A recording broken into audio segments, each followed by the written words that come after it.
Hey guys, it is your girl Katrina Denise coming to you with a butterfly moment, a slightly different one. I've always wanted to do a TED Talk, so this is my version of a TED Talk / butterfly moment with a little just Jonathan McReynolds in the background with his song Graduate. I'm asking that you please listen to the whole thing. It is very inspirational and I hope that it changes your life. So, to receive my master's, I've been working in a graduate program for the past 3 years. But to graduate to where I am in life, it has taken 7 steps. So, stick around, listen to what they were. In 2014, I decided to apply for grad school. For me, it wasn't something that I really wanted to do, but in order to advance in my career and to continue to provide for my family, I had to do it.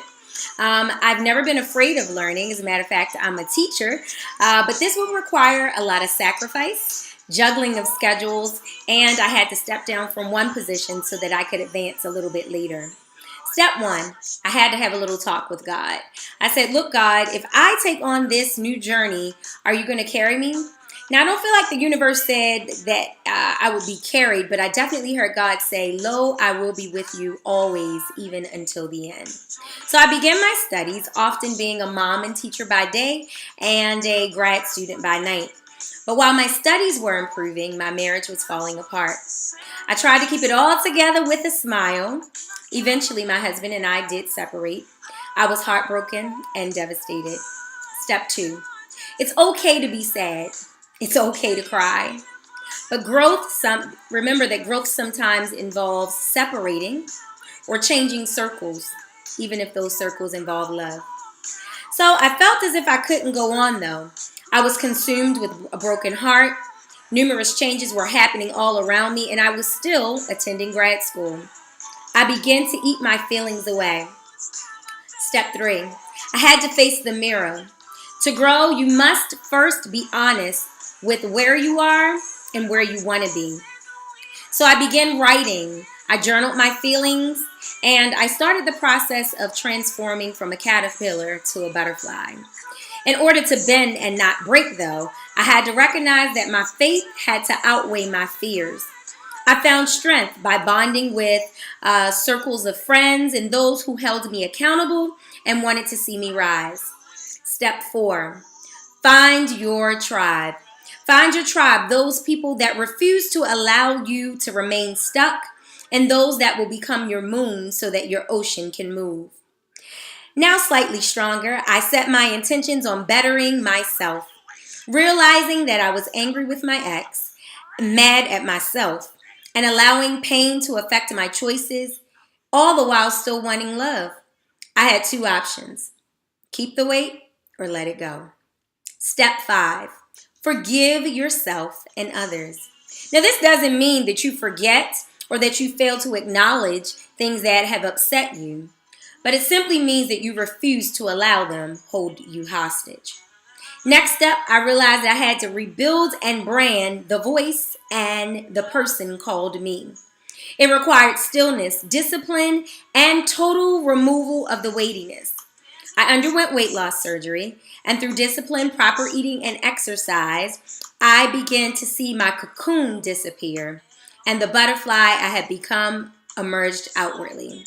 Step 6, drop the weight and become disciplined.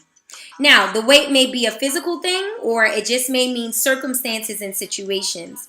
It might start off seemingly easy, but to sustain growth, it will require constant reflection, work, and focus.